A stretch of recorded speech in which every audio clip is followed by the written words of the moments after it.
సొంత ఇల్లు అనేది ప్రతి ఒక్కరి కల. అయితే ఆర్థిక పరిస్థితుల కారణంగా చాలా మంది ఇల్లు నిర్మించుకోవడం లేదా కొనుగోలు చేయడం వాయిదా వేస్తూ ఉంటారు.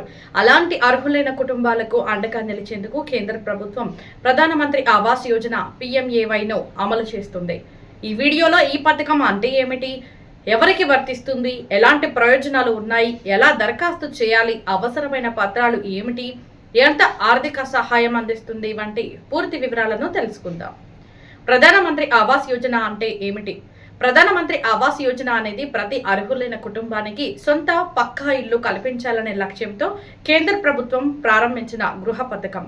గ్రామీణ ప్రాంతాలకు PMAY గ్రామీణ్, PMAYG పట్టణ ప్రాంతాలకు PMAY అర్బన్, PMAYU పేర్లతో ఈ పథకం అమలులో ఉంది. ఈ పథకం ద్వారా పక్కా ఇల్లు లేని అర్హులైన కుటుంబాలకు ప్రభుత్వం ఆర్థిక సహాయం అందిస్తుంది. కొన్ని కేటగిరీల్లో గృహ రుణాలపై వడ్డీ, సబ్సిడీ ప్రయోజనం కూడా లభిస్తుంది. ఈ పథకం ముఖ్య ఉద్దేశం. ఈ పథకం ప్రధాన లక్ష్యం దేశంలోని ప్రతి అర్హులైన కుటుంబానికి సురక్షితమైన పక్కా ఇల్లు అందించడం, అలాగే గ్రామీణ, పట్టణ ప్రాంతాల్లో గృహ వసతులను మెరుగుపరచడం, పేద మరియు మధ్యతరగతి కుటుంబాల సొంత ఇంటి కలను నిజం చేయడం. ఈ పథకం ద్వారా లభించే ప్రయోజనాలు: అర్హులైన లబ్ధిదారులకు ఇల్లు నిర్మించడానికి లేదా కొనుగోలు చేయడానికి ఆర్థిక సహాయం అందుతుంది. పట్టణ ప్రాంతాల్లో అర్హులైన వారికి గృహ రుణంపై ప్రభుత్వ నిబంధనల ప్రకారం వడ్డీ, సబ్సిడీ లభించవచ్చు. గ్రామీణ ప్రాంతాల్లో ఇంటి నిర్మాణానికి నేరుగా ఆర్థిక సహాయం అందించే అవకాశం ఉంటుంది. ఇంటికి మరుగుదొడ్డి, తాగునీరు, విద్యుత్, LPG వంటి ఇతర ప్రభుత్వ సంక్షేమ పథకాలతో అనుసంధానం చేసే అవకాశం కూడా ఉంటుంది. ఎంత ఆర్థిక సహాయం అందిస్తుంది? ప్రధానమంత్రి ఆవాస్ యోజన PMAYలో ఆర్థిక సహాయం గ్రామీణ, పట్టణ ప్రాంతాలను బట్టి వేర్వేరుగా ఉంటుంది. గ్రామీణ ప్రాంతాలు PMAYG మైదాన ప్రాంతాలు ఇంటి నిర్మాణానికి 1.20 లక్షలు ఆర్థిక సహాయం. కొండ ప్రాంతాలు, ఈశాన్యం రాష్ట్రాలు 1.30 లక్షలు ఆర్థిక సహాయం. పట్టణ ప్రాంతాలు PMAYU 2.0. అర్హులైన లబ్ధిదారులకు ఒక్కో ఇంటికి గరిష్టంగా 2.50 లక్షల వరకు కేంద్ర ప్రభుత్వం ఆర్థిక సహాయం అందుతుంది. అదనంగా రాష్ట్ర ప్రభుత్వం కూడా తన వాటా సహాయాన్ని అందించవచ్చు. ఆంధ్రప్రదేశ్లో ప్రత్యేకంగా PMAY గ్రామీణ్ కింద ఇంటి నిర్మాణానికి మొత్తం 2.39 లక్షల వరకు ప్రయోజనం లభించేలా రాష్ట్ర ప్రభుత్వం అదనపు సహాయాన్ని ప్రకటించింది. ఎవరు అర్హులు? ఈ పథకానికి సాధారణంగా పక్కా ఇల్లు లేని అర్హులైన కుటుంబాలు దరఖాస్తు చేసుకోవచ్చు. ఇప్పటికే కేంద్ర ప్రభుత్వం గృహ పథకం ద్వారా ప్రయోజనం పొందిన వారు సాధారణంగా అర్హులు కారు. ప్రభుత్వం నిర్ణయించిన ఆదాయ పరిమితులు, కుటుంబ వివరాలు మరియు ఇతర అర్హత ప్రమాణాలను పూర్తి చేయాలి.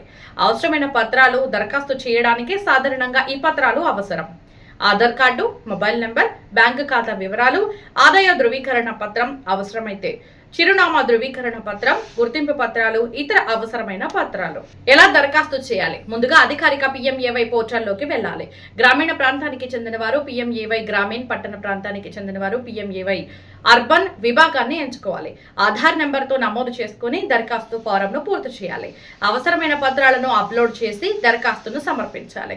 దరఖాస్తు పూర్తయిన తర్వాత వచ్చిన అప్లికేషన్ నెంబర్ ద్వారా స్టేటస్ను ఆన్లైన్లో చూసుకోవచ్చు. దరఖాస్తు చేసే ముందు గుర్తుంచుకోవాల్సిన విషయాలు: మీ ఆధార్, బ్యాంకు ఖాతా వివరాలు సరైనవిగా ఉండాలి. మొబైల్ నంబర్ ఆధార్కు లింక్ అయ్యి ఉంటే ప్రక్రియ సులభంగా పూర్తవుతుంది. తప్పుడు సమాచారం ఇవ్వకుండా అన్ని వివరాలను జాగ్రత్తగా నమోదు చేయాలి. దరఖాస్తు సమర్పించిన తర్వాత అప్లికేషన్ నెంబర్ను భద్రంగా ఉంచుకోవాలి. ఈ పథకం ఎందుకు ముఖ్యమైనది? సొంత ఇల్లు లేని కుటుంబాలకు ఇది ఎంతో ఉపయోగకరమైన పథకం. ప్రభుత్వ సహాయంతో గృహ నిర్మాణ భారం కొంతవరకు తగ్గుతుంది. అంతేకాకుండా గృహ రుణాలపై సబ్సిడీ, ఇతర సంక్షేమ పథకాల అనుసంధానం వల్ల లబ్ధిదారులకు మరింత ప్రయోజనం కలుగుతుంది. సొంత ఇల్లు నిర్మించుకోవాలని లేదా కొనుగోలు చేయాలని భావిస్తున్న అర్హులైన కుటుంబాలు ప్రధానమంత్రి ఆవాస్ యోజన గురించి పూర్తిగా తెలుసుకుని అర్హత ఉంటే తప్పకుండా దరఖాస్తు చేసుకోవాలి. ఈ వీడియో మీకు ఉపయోగకరంగా అనిపించి ఉంటే ఒక లైక్ చేయండి. ఇలాంటి ప్రభుత్వ పథకాలపై పూర్తి వివరాలు తెలుసుకోవాలంటే DIR ఫోకస్ ఛానల్ను సబ్స్క్రైబ్ చేయండి. పక్కనే ఉన్న బెల్ ఐకాన్ ని కూడా ప్రెస్ చేయండి. ఈ వీడియోను మీకు, మీ కుటుంబ సభ్యులకు, స్నేహితులతో తప్పకుండా షేర్ చేయండి. ధన్యవాదాలు. మళ్ళీ మరో ఉపయోగకరమైన వీడియోలో కలుద్దాం.